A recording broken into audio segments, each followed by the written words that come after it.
అనేది చూస్తున్నాం.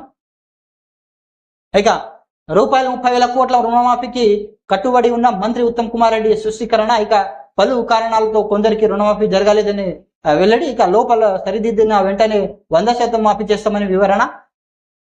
17.13 లక్షల మందికి జరగని రుణమాఫీ మంత్రి వెల్లడించిన గుణంకాలలో సృష్టత అన్నట్టు ఒక హెడ్లైన్స్ చూస్తున్నాం.